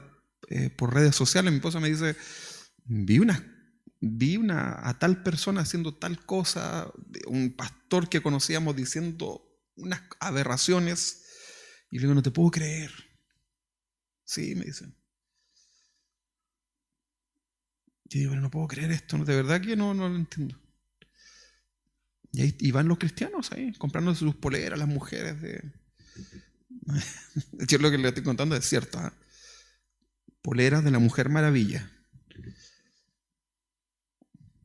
para el Congreso de Mujeres. Y todas las mujeres vestidas de Mujer Maravilla. ¿Qué te parece eso? La Wonder Woman, ¿verdad? Y llegan así. Y yo no puedo creerlo. Gente que era, en algún momento, se veía más o menos equilibrada. Pero a la gente le gusta. Le gusta eso. Yo realmente lamento tanto lo que hoy día está sucediendo, hermanos. Pero más lamento que iglesias como esta, ¿verdad? Donde tenemos, creo, sana doctrina, ¿no? La gente no haga lo que tiene que hacer. O sea, que los ignorantes sean tan comprometidos y que los que tenemos la verdad, sabemos que nos falta mucho, seamos tan poco comprometidos con el Señor. ¿Le llama la atención eso, no? A mí me llama la atención. Y bastante. Porque aquí podríamos, hermanos, yo les mando hermanos, mañana vengan y vamos a tener la gloria de Dios, ¿verdad? Mañana de milagros, de sanación, de rompimiento de cadenas, de lo que quiera, ¿verdad? Traiga a sus enfermos, traiga sus facturas que acá se le va a morar para que el Señor se las pague, va a morar para que baje de peso, todo, ¿verdad? Y le hacemos un tremendo show y va a venir. Le aseguro. Y yo los llamo todos los días, como está mi hermana guerrera, ¿verdad? Usted tiene que ser cabeza, no cola, ¿verdad? Pide un aumento de sueldo y luego comparta la bendición, ¿verdad? Y ahí, y los tengo arriba, ¿verdad? Y cada domingo ahí, ¿por qué no vino? Venga a recibir la bendición. Pero cuando la invitación es a la palabra, ¿verdad? Cuando la invitación es a orar, a estudiar, la gente no viene. A mí me llama mucho la atención eso. Pero la Biblia dice que el pueblo de Dios fue destruido porque le faltó conocimiento. ¿Quieres ser destruido? Esa es la pregunta. ¿Te enseño la Biblia o te enseño cántico así como... así como para que salgas bien transpirado el domingo? No estoy en contra de los cantos de júbilo, por si acaso. Pero ¿qué hacemos? ¿Invertimos tiempo en estudiar la palabra? ¿O llenamos este tiempo de testimonios y de cosas así? ¿Qué hacemos? Les pongo luces aquí como lo que nos convoca, hermanos, a nosotros como iglesia debe ser la palabra del Señor y nada más que eso. No es el pastor, no son los hermanos, no es el grupo de la música, no es nada más que la palabra del Señor, que es una, ¿verdad? Y eso es todo. Eso es todo. Tú tienes que tener la capacidad de abstraerte, ¿verdad? De mí, ¿verdad? Y mi gesto, mi tic, si soy gordo, soy flaco, mi pelo, eso te tiene que importar nada. y solamente tienes que centrarte en la palabra del Señor. Si no eres un religioso. Entonces, el apóstol Pablo dedicaba tiempo para discutir las cosas que eran mal interpretadas. Dedicaba tiempo. Cuando era mal interpretada la palabra, él dedicaba tiempo con el fin de ganar a esas personas para el Señor, ¿verdad? No con el fin, no con el fin de demostrar su conocimiento, ¿verdad? La finalidad es que las personas conozcan del Señor. El púlpito, esto que está acá, el lugar donde ustedes van a escuchar o una sala de clase, no es un lugar donde nosotros, los maestros o los pastores, mostramos como lo que hemos aprendido. Así, miren lo que he aprendido, ¿verdad? No, este es un lugar en donde todos somos moldeados por la palabra del Señor y es la palabra de Dios la que hace todo el trabajo, ¿verdad? Nosotros lo único que hacemos, yo lo único que hago con mis formas es echar a perder esto, ¿verdad?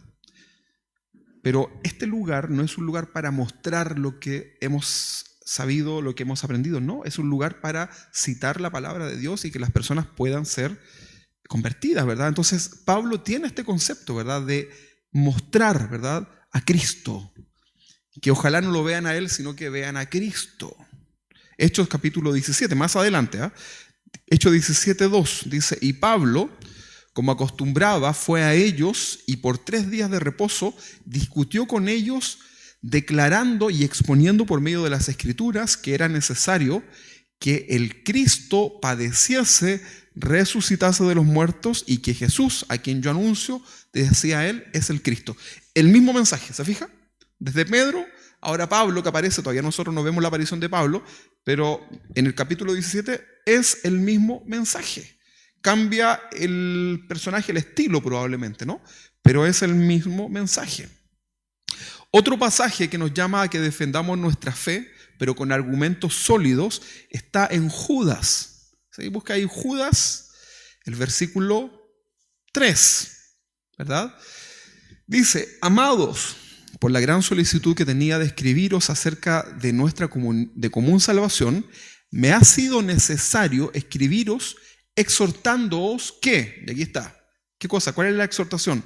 Que contendáis ardientemente, este texto le gusta a los iracundos, ¿no? Que contendáis ardientemente por la fe que ha sido una vez dada a los santos. Pero este contender ardientemente no es para que usted tome la palabra para pelear, sino que primero para que usted tenga argumentos sólidos, ¿verdad? Esos argumentos sólidos a veces van a sacar chispas, pero tú tienes que tener argumentos sólidos, no que se rían de ti.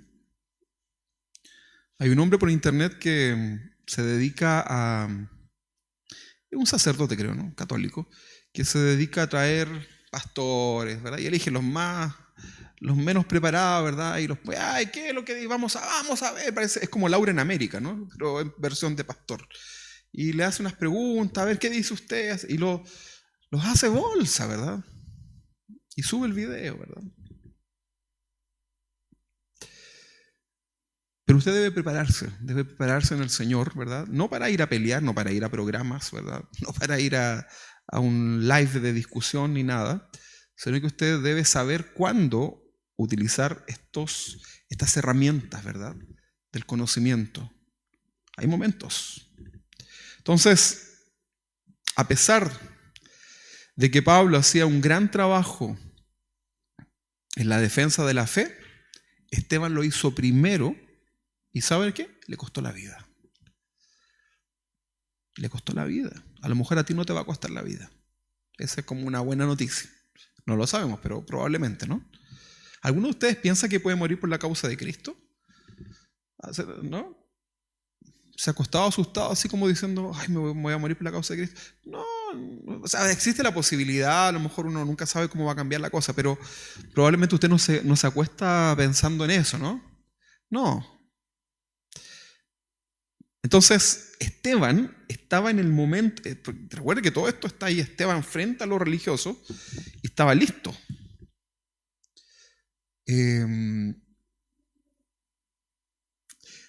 Hay algunos reportajes que hablan cómo son los minutos antes de los ejecutados en Estados Unidos, ¿verdad? A la silla eléctrica, a la inyección letal. Y son momentos muy angustiantes, ¿verdad? Le ofrecen incluso hasta una comida, pero que la pueden escoger, pero ni siquiera quieren comer nada, porque si tú sabes que vas a morir, no sé, no tienes nada de gana de nada, ¿verdad? Pero ¿qué hace Esteban? Que sabía que iba a morir y no había anestesia, ¿no? Esto era a piedrazos. ¿Sabes lo que es morir a piedrazos? ¿Te has cubierto alguna vez cuando te va a llegar un piedrazo? ¡Wow!, ¿no?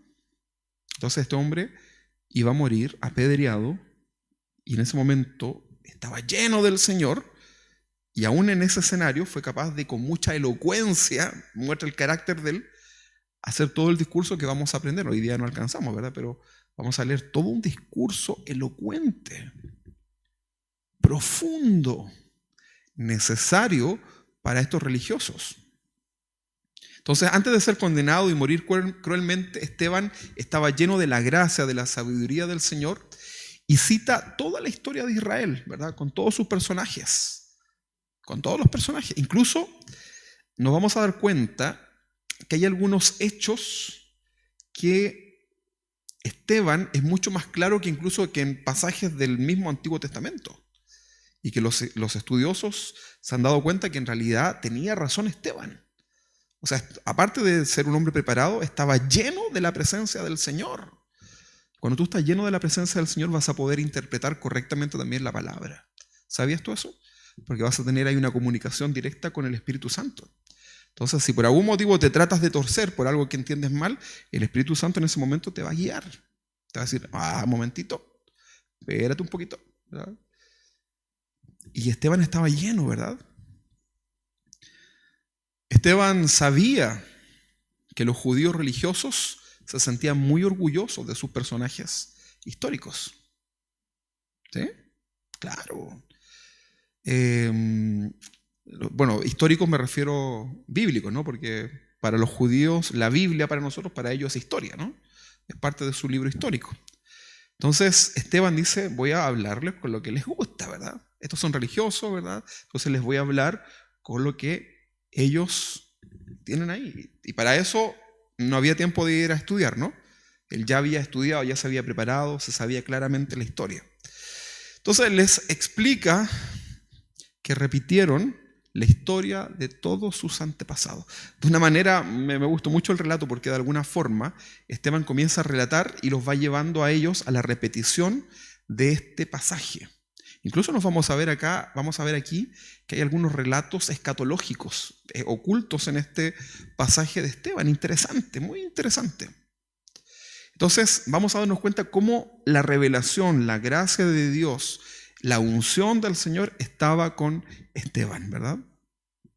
Entonces Esteban utiliza estos personajes religiosos, bíblicos, para explicarles a estos religiosos que estaban ahí escuchando que se estaba repitiendo con él incluso, la misma historia con sus antepasados que habían rechazado al Mesías. Y acá habla de José, de Moisés, etc. Y los comienza a mostrar, ¿verdad? Esteban presenta a Jesús como el Mesías, usando la misma figura de José, de Moisés, que son como prototipos, no es que sean los ungidos, del Cristo, ¿verdad? Y lo muestra. Finalmente, más que recitar la historia, Esteban intenta mostrar que él no estaba blasfemando ni de Dios, ni de Moisés, ni de la ley, ni del templo, pero los hace recapacitar de lo que él estaba viviendo en su corazón en relación a la fe del Señor. Amén. Bueno, nos quedamos ahí con el suspenso, ¿verdad? Yo sí quiero que usted tenga spoiler, así que lea el siguiente pasaje, ¿verdad? Capítulo 7. Hoy día nos vamos a pasar al capítulo 7. y a la próxima semana. Tenemos que centrarnos porque acá hay mucho que aprender. Bueno, yo le digo, en realidad, vamos a centrarnos en todo en realidad. Porque hay tanto que aprender que yo no quiero pasarlo tan rápido, ¿verdad? Pero tenga paciencia, ¿verdad? Tenga paciencia. Y si no la tiene, no importa. Igual va a tener que tenerla. Así que vamos a orar al Señor y voy a pedirle a Dios que nos ayude en esta mañana, o ya tarde casi. Vamos a pedirle que el Señor nos ayude en relación a nuestro carácter, ¿verdad? A nuestro temperamento, a nuestras formas. Que Dios nos ayude también para tomar la decisión de prepararnos. Amén. Pongámonos de pie delante del Señor y vamos a orar. ¿Hay alguien aquí que ya sabe todo de la Biblia? A ver. Que lo sabe todo, ¿ah? ¿No? Ya, entonces estamos bien. Entonces todos a estudiar la Biblia, ¿ok? Yo quiero a todos los que están aquí y los que están ahí en su casita, ¿verdad? Los quiero el martes, no este martes, sino que el siguiente martes a las 21 horas. Yo quiero que lo agende. Si usted no lo hace, usted es un desobediente. Amén. Porque la Biblia dice que usted tiene que obedecer. ¿Ok? Entonces yo le digo como pastor, martes a las 21 horas, todos los hermanos, a través de Zoom. Si usted no sabe usar el Zoom, si usted no lo tiene, entonces usted pregúntenos. Hay todo un equipo de multimedia y yo también le puedo ayudar y le enseñamos, ¿verdad? Si ustedes no saben cómo usar, hacemos un curso, ¿verdad? De media hora de cómo usar el Zoom. ¿Sí? Ok. Entonces yo necesito que por favor aparten ese tiempo, ¿verdad? Porque no tengo otra forma. O si no, los hago venir acá. O voy a sus casas, ¿verdad? Y les como la comida. Pero ustedes van a tener que acá aprender, ¿verdad? 12 clases, ¿verdad? Tiene que ser constante, porque algunos parten ahí, ¿verdad? Y ya desaparecen. Tiene que ser constante. Les voy a pasar lista, ¿verdad? Quiero a todos los hermanos de esta congregación alineados aprendiendo. Aunque usted lo sepa, no importa, porque queremos unificar y aprender este material que vamos también a usar para evangelizar. Fíjate que de esta decisión también hay mucha gente que va a poder ser bendecida a través de ti. Tus papás, tus hermanos, tu familia, amigos, gente que necesita saber del Señor y a lo mejor tú no sabes cómo partir por algo. Bueno, este es el momento, ¿verdad? Para poder aprender. Así que todos los jovencitos, todo aquel que tenga la capacidad de poder estudiar, vamos a estudiar la Biblia, vamos a estudiar la palabra del Señor de una manera sencilla, práctica, ¿verdad? Elocuente y en 12 sesiones. Amén. Así que, pobre, el que no venga, que ni venga a la iglesia después. Así que todos, ¿ah? Ahí el hermano del norte también se puede conectar. Llegamos hasta Calama. Así que ahí lo esperamos a las 21 horas. A todos, ¿ah? Vamos a poner pesado. Bien, Señor, vamos a orar. Señor, aquí estamos delante de ti. Y te pedimos, Señor, que nos ayudes. Te pedimos, Padre, que bendiga nuestra vida. Señor, hay tanto que aprender. Hay tan poco tiempo, Señor. Pero, Señor, hoy día tú nos has confrontado de que nosotros primero debemos trabajar nuestro carácter para ser un carácter moldeado por ti, para que podamos predicar tu palabra, Señor, conforme a tu palabra y no a nuestros razonamientos. Señor, también nos has enseñado que es necesario la preparación profunda. Señor, hoy día nos vamos con esta tarea. Vamos a prepararnos, Señor, en tu palabra para compartirles a otro un mensaje elocuente, el mensaje que proviene de ti. Señor, tú eres un Dios de sabiduría, un Dios de conocimiento, y tú quieres también que nosotros seamos imitadores tuyos, un reflejo tuyo, Señor. No podemos ser ignorantes si tú eres un Dios de sabiduría. Padre, es imposible, Padre. Ayúdanos, Señor, porque tú nos puedes dar también toda esa capacidad. En el nombre de Jesús, bendice a mis hermanos que están acá, a los que están en sus casas, Señor, a todos, bendícenos, Señor, y te pido tu bendición sobre cada uno de nosotros, desde el más pequeñito hasta el más grande, Señor. Ayúdanos en esta semana para que esta palabra que hemos aprendido no sea pisoteada por los afanes y podamos atesorarla, Señor, conforme a tu voluntad sobre nosotros. Señor, ese es nuestro compromiso de no ser oidores, sino que también ahora hacedores. Gracias por la vida de Esteban, porque estamos aprendiendo mucho, Señor, de este hermoso hombre, Señor, que un día le conoceremos y podremos, Señor, maravillarnos, Señor, de todo lo que tú hiciste con él. En el nombre de Jesús, muchas gracias, Padre. Amén y amén.